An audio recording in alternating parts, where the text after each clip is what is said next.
ಶಿಲ್ಪಾಳಿಗೆ ತನ್ನ ತಂದೆ ರಾಮಚಂದ್ರನಿಗೆ ಲಿವರ್ ಕಾಯಿಲೆ ಇರುವುದು ತಿಳಿದು ತೀವ್ರ ಆತಂಕಕ್ಕೊಳಗಾದಳು.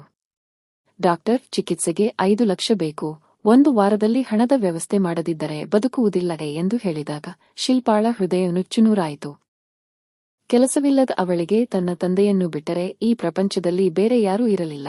ಈ ಸಂಕಷ್ಟದ ಪರಿಸ್ಥಿತಿಯಲ್ಲಿ ಅವಳು ಮೈಸೂರಿನ ಒಂದು ಟೀ ಅಂಗಡಿಯಲ್ಲಿ ಹಣದ ವ್ಯವಸ್ಥೆ ಹೇಗೆ ಮಾಡುವುದೆಂದು ಚಿಂತೆಯಲ್ಲಿ ಕುಳಿತುಕೊಂಡಿದ್ದಳು.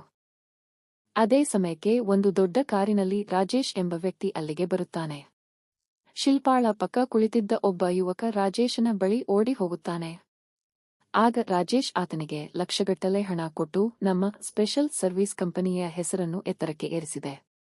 ನಿನ್ನಿಂದಾಗಿ ಎಲ್ಲಾ ಕ್ಲೈಂಟ್ಗಳು ತುಂಬಾ ಸಂತೋಷಗೊಂಡಿದ್ದಾರೆ. ಒಳ್ಳೆ ಕೆಲಸ ಎಂದು ಹೊಗಳಿ ಕಳುಹಿಸುತ್ತಾನೆ. ಈ ದೃಶ್ಯ ಕಂಡ ಶಿಲ್ಪ ರಾಜೇಶನ ಬಳಿ ಹೋಗಿ, ಸರ್, ನನಗೂ ಕೆಲಸ ಬೇಕು. ನನ್ನ ತಂದೆಯ ಚಿಕಿತ್ಸೆಗಾಗಿ 1 ವಾರದಲ್ಲಿ 5 ಲಕ್ಷ ಹಣ ಒದಗಿಸಬೇಕು. ದಯವಿಟ್ಟು ಒಂದು ಕೆಲಸ ಕೊಡಿಯೇ ಎಂದು ನಿರುತ್ತರದಿಂದ ಕೇಳಿಕೊಂಡಳು. ರಾಜೇಶ್, ನಿನ್ನಂತಹ ಸುಂದರ ಹುಡುಗಿಯರೇ ನನಗೆ ಬೇಕು, ನಿನಗೆ ಕೆಲಸ ಕೊಡ್ತೀನಿ ಎಂದು ಹೇಳಿ ಆಕೆಯನ್ನು ತನ್ನ ಕಾರಿನಲ್ಲಿ ತನ್ನ ಮನೆಯ ಬೆಡ್ರೂಮ್ಗೆ ಕರೆದೊಯ್ದನು. ಶಿಲ್ಪ ಆಶ್ಚರ್ಯಗೊಂಡು, ಯಾಕೆ ಬೆಡ್ರೂಮ್ಗೆ ಕರೆತಂದಿದ್ದೀರಿ ಎಂದು ಕೇಳಿದಳು. ರಾಜೇಶ್ ಆಕೆಗೆ ಕಾಫಿ ಕೊಟ್ಟು, ನಮ್ಮ ಕೆಲಸ ಇಲ್ಲಿಂದಲೇ ಶುರುವಾಗುತ್ತೆ. ಡೈವೋರ್ಸ್ ಆದವರು ತಮ್ಮ ಹೆಂಡತಿಯರಿಂದ ತೃಪ್ತಿ ಇಲ್ಲದ ಗಂಡಸರಿಗೆ ಸಂತೋಷ ಕೊಡಬೇಕು. ಇದಕ್ಕಾಗಿ ನಾನು ನಿನಗೆ 5 ಲಕ್ಷ ಅಡ್ವಾನ್ಸ್ ಕೊಡ್ತೀನಿ ಎಂದು ನೇರವಾಗಿ ಹೇಳಿದನು. ಶಿಲ್ಪ, ನಾನು ಇಂತಹ ಕೆಲಸ ಮಾಡಲಾರೆ ಎಂದು ಕೋಪಗೊಂಡು ಹೊರಡಲು ತಯಾರಾಗುತ್ತಾಳೆ. ಆಗ ರಾಜೇಶ್, ಚೆನ್ನಾಗಿ ಯೋಚಿಸು. ಇದರಿಂದ ನಿನ್ನ ತಂದೆಯ ಚಿಕಿತ್ಸೆ ಸುಲಭವಾಗಿ ಆಗಿಬಿಡುತ್ತೆ ಎಂದು ಬೆದರಿಸಿದನು. ಬೇರೆ ದಾರಿ ಇಲ್ಲದೆ ಶಿಲ್ಪ ಅವನ ಹಣವನ್ನು ಸ್ವೀಕರಿಸಿ, ಈಗ ನಾನು ಏನು ಮಾಡಬೇಕು ಎಂದು ಕೇಳಿದಾಗ ರಾಜೇಶ್, ಮೊದಲು ನನ್ನನ್ನು ಸಂತೋಷಪಡಿಸುವೆ ಎಂದು ಹೇಳಿ ಆಕೆಯ ಜೊತೆ ಸಂತೋಷದ ಕ್ಷಣಗಳನ್ನು ಅನುಭವಿಸುತ್ತಾನೆ. ಮರುದಿನ 4-5 ಗಂಡಸರು ರಾಜೇಶನ ಮನೆಗೆ ಬರುತ್ತಾರೆ. ರಾಜೇಶ್ ಶಿಲ್ಪಾಳನ್ನು ಕರೆತಂದು ಅವರ ಮುಂದೆ ನಿಲ್ಲಿಸುತ್ತಾನೆ. ಆಗ ಅವರು, ಈ ಹುಡುಗಿ ತುಂಬಾ ಸುಂದರವಾಗಿದ್ದಾಳೆ, ಆದರೆ ಯಾಕೆ ಮುಖವನ್ನು ಗಂಟು ಹಾಕಿಕೊಂಡಿದ್ದಾಳೆ ಎಂದು ಕೇಳುತ್ತಾರೆ. ರಾಜೇಶ್, ಇವರೆಲ್ಲರೂ ನಿನ್ನ ಮೇಲೆ ದೊಡ್ಡ ಮೊತ್ತದ ಹಣ ಹೂಡಿದ್ದಾರೆ. ಅವರು ಹೇಳಿದಂತೆ ಕೇಳುವೆ ಎಂದು ಶಿಲ್ಪಾಗೆ ಹೇಳುತ್ತಾನೆ. ನಂತರ ಎಲ್ಲ ಗಂಡಸರು ಶಿಲ್ಪಾಳ ಜೊತೆ ಡ್ಯಾನ್ಸ್ ಮಾಡಿ ಆಕೆಯ ಜೊತೆ ಸಂತೋಷದ ಕ್ಷಣಗಳನ್ನು ಅನುಭವಿಸುತ್ತಾರೆ. ಅದರಲ್ಲಿ ಒಬ್ಬ, ನನಗೆ ಜೀವನದಲ್ಲಿ ಇವತ್ತಿನಷ್ಟು ಸುಖ ಎಂದು ಸಿಕ್ಕಿರಲಿಲ್ಲ ಎಂದು ರಾಜೇಶನಿಗೆ ಹೇಳುತ್ತಾನೆ. ರಾಜೇಶ್, ನೀನು ನಮ್ಮ ಕಂಪನಿಗೆ ಕೀರ್ತಿ ತಂದೆಯೇ ಎಂದು ಶಿಲ್ಪಾಗೆ ಹೇಳಿ ಮತ್ತೆ 3 ಲಕ್ಷ ಹಣ ಕೊಟ್ಟು ಕಳಿಸುತ್ತಾನೆ. ಮನೆಗೆ ಹೋದ ಶಿಲ್ಪ ತಾನು ತಪ್ಪು ಮಾಡಿದ್ದೇನೆ ಎಂದು ದುಃಖಕ್ಕೊಳಗಾಗುತ್ತಾಳೆ. ಆಗ ರಾಮಚಂದ್ರ ಆಕೆಯ ಬಳಿ ಬಂದು, ಮಗಳೇ, ಏನಾಯಿತು ಎಂದು ಕೇಳಿದಾಗ ಶಿಲ್ಪ, ಅಪ್ಪ, ನಿಮ್ಮ ಚಿಕಿತ್ಸೆಗೆ ಹಣ ಒದಗಿಸಿದ್ದೇನೆ ಎಂದು ಹೇಳುತ್ತಾಳೆ. ಹೇಗೆ ಎಂದು ರಾಮಚಂದ್ರ ಕೇಳಿದಾಗ ಶಿಲ್ಪ, ನಾನು ಒಂದು ಕಂಪನಿಯಲ್ಲಿ ಕೆಲಸಕ್ಕೆ ಸೇರಿದ್ದೇನೆ, ಅವರು ಅಡ್ವಾನ್ಸ್ ಕೊಟ್ಟಿದ್ದಾರೆ ಎಂದು ಸುಳ್ಳು ಹೇಳುತ್ತಾಳೆ. ರಾಮಚಂದ್ರ, ಯಾವುದೇ ಕೆಲಸವಾದರೂ ತಪ್ಪು ಮಾರ್ಗಕ್ಕೆ ಹೋಗಬೇಡ ಎಂದು ಎಚ್ಚರಿಕೆ ಕೊಡುತ್ತಾನೆ. ಮರುದಿನ ರಾಜೇಶ್ ಶಿಲ್ಪಾಗೆ ಕಾಲ್ ಮಾಡುತ್ತಾನೆ. ಶಿಲ್ಪ ಅವನ ಕಾಲ್ ತಪ್ಪಿಸುತ್ತಾಳೆ. ರಾಜೇಶ್, ನನ್ನಿಂದ ತಪ್ಪಿಸಿಕೊಳ್ಳಲು ಸಾಧ್ಯವೇ ಇಲ್ಲ ಎಂದು ಕೋಪಗೊಳ್ಳುತ್ತಾನೆ. ಆಗ ಶಿಲ್ಪಾಳ ಗೆಳೆಯ ಕಿರಣ್ ಆಕೆಯನ್ನು ಭೇಟಿಯಾಗಿ, ನಾನು ನಿನ್ನನ್ನೇ ಭೇಟಿ ಮಾಡಲು ಇಲ್ಲಿಗೆ ಬಂದಿದ್ದೇನೆ, ನನಗೆ ಇಲ್ಲಿ ಕೆಲಸ ಸಿಕ್ಕಿದೆ.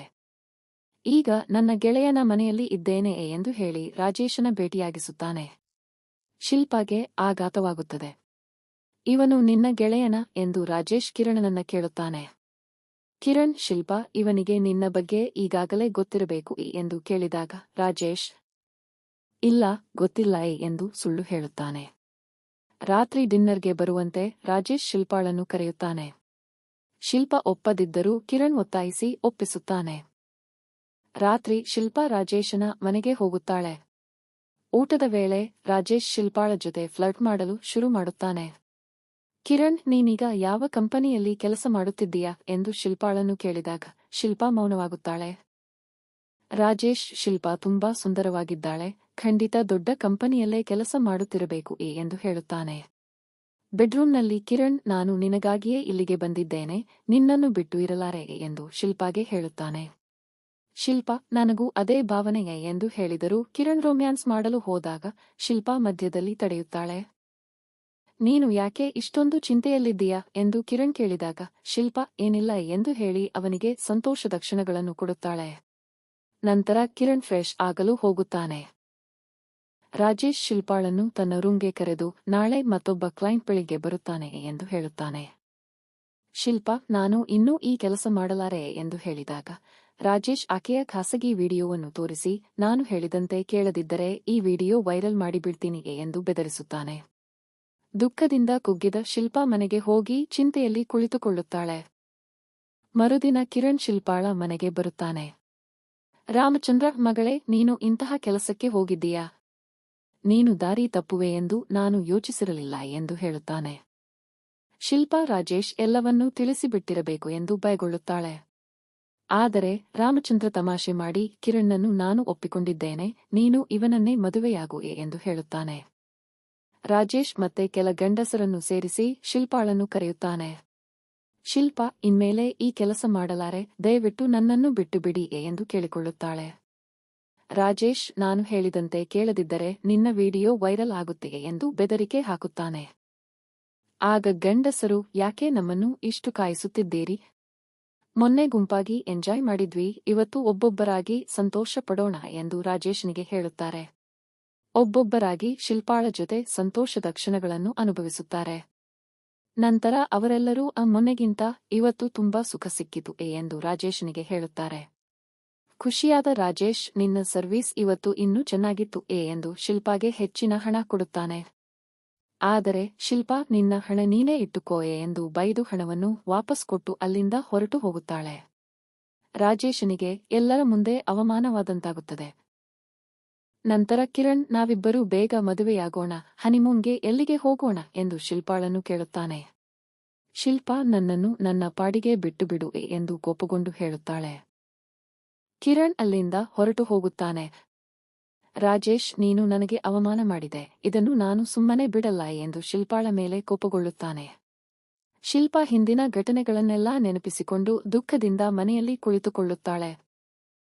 ರಾಜೇಶ್ ಮತ್ತೊಬ್ಬ ಕ್ಲೈಂಟ್ಗಾಗಿ ಶಿಲ್ಪಾ ಜೊತೆ ಡೀಲ್ ಮಾಡಿಕೊಂಡಿರುತ್ತಾನೆ. ಕಿರಣ್ ಅಲ್ಲಿಗೆ ಬಂದು ಶಿಲ್ಪಾ ತುಂಬಾ ದುಃಖದಲ್ಲಿದ್ದಾಳೆ ಎಂದು ರಾಜೇಶ್ನಿಗೆ ಹೇಳುತ್ತಾನೆ. ರಾಜೇಶ್, ಶಿಲ್ಪಾಳಿಂದಾಗಿ ನನಗೆ ಇವತ್ತು ದೊಡ್ಡ ಲಾಸ್ ಆಯಿತು. ಇಷ್ಟು ಕಡಿಮೆ ಸಮಯದಲ್ಲಿ ಬೇರೆ ಹುಡುಗಿಯನ್ನು ಎಲ್ಲಿಂದ ತರಲಿ ಎಂದು ಚಿಂತಿಸುತ್ತಾನೆ.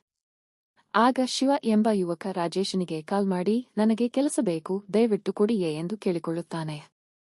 ಖುಷಿಯಾದ ರಾಜೇಶ್ ಶಿವನಿಗೆ ತನ್ನ ಮನೆಯ ಅಡ್ರೆಸ್ ಕೊಟ್ಟು ಬೇಗ ಬಾಯ್ ಎಂದು ಹೇಳುತ್ತಾನೆ. ಶಿವ ಅಲ್ಲಿಗೆ ಬಂದು, ಇದು ಆಫೀಸ್ ಅಲ್ಲ, ಬೆಡ್ರೂಮ್ ಆಗಿದೆಯಲ್ಲ ಎಂದು ಕೇಳುತ್ತಾನೆ. ರಾಜೇಶ್, ನಮ್ಮ ಕೆಲಸ ಇಲ್ಲಿಂದ ಶುರುವಾಗುತ್ತೆ, ನೀನು ತೃಪ್ತಿ ಇಲ್ಲದ ಗಂಡಸರಿಗೆ ಸಂತೋಷ ಕೊಡಬೇಕು ಎಂದು ಹೇಳಿ ಶಿವನ ಜೊತೆ ರೊಮ್ಯಾನ್ಸ್ ಮಾಡಲು ಯತ್ನಿಸುತ್ತಾನೆ. ಆಗ ಶಿವ, ನನ್ನ ಹೆಸರು ಶಿವ ಅಲ್ಲ, ಇನ್ಸ್ಪೆಕ್ಟರ್ ರಾಧವ್. ನಿನ್ನನ್ನು ರೆಡ್ ಹ್ಯಾಂಡ್ ಆಗಿ ಹಿಡಿಯಲು ಈ ನಾಟಕ ಆಡಿದ್ವಿ ಎಂದು ಹೇಳಿ ರಾಜೇಶ್ನನ್ನು ಹಿಡಿಯುತ್ತಾನೆ. ಶಿಲ್ಪಾ ಅಲ್ಲಿಗೆ ಬಂದಾಗ ಶಾಕಾಗುತ್ತಾಳೆ. ಹಿಂದೆ ಶಿಲ್ಪಾ ದುಃಖದಲ್ಲಿ ಮುಳುಗಿದ್ದಾಗ ಕಿರಣ್ ಕಾರಣ ಕೇಳಿದ್ದ. ಶಿಲ್ಪಾ ರಾಜೇಶನ ಎಲ್ಲಾ ಸತ್ಯವನ್ನು ಕಿರಣ್ಗೆ ಹೇಳಿದ್ದಳು. ಕಿರಣ್ ತನ್ನ ಗೆಳೆಯ ಇನ್ಸ್ಪೆಕ್ಟರ್ ರಾಧವ್ಗೆ ಎಲ್ಲವನ್ನೂ ತಿಳಿಸಿದ್ದ. ರಾಧವ್ ಈ ಯೋಜನೆಯನ್ನು ರೂಪಿಸಿದ್ದ. ರಾಜೇಶ್ ರೆಡ್ ಹ್ಯಾಂಡ್ ಆಗಿ ಸಿಕ್ಕಿಬಿದ್ದು ಅರೆಸ್ಟ್ ಆಗುತ್ತಾನೆ. ಶಿಲ್ಪಾಗೆ ಖುಷಿಯಾಗುತ್ತದೆ. ಕತೆ ಇಲ್ಲಿ ಮುಗಿಯುತ್ತದೆ. ದಯವಿಟ್ಟು ಲೈಕ್ ಮಾಡಿ, ಕಮೆಂಟ್ ಮಾಡಿ, ಶೇರ್ ಮಾಡಿ. ನನ್ನ ಚಾನೆಲ್ಗೆ ಹೊಸಬರಾಗಿದ್ದರೆ ಸಬ್ಸ್ಕ್ರೈಬ್ ಮಾಡಿ, ಪಕ್ಕದ ಬೆಲ್ ಐಕಾನ್ ಕ್ಲಿಕ್ ಮಾಡಿ, ಆಲ್ ಆಪ್ಷನ್ ಸೆಲೆಕ್ಟ್ ಮಾಡಿಕೊಳ್ಳಿ. ಮತ್ತೊಮ್ಮೆ ಇಂಟರೆಸ್ಟಿಂಗ್ ಸ್ಟೋರಿಯೊಂದಿಗೆ ಭೇಟಿಯಾಗೋಣ.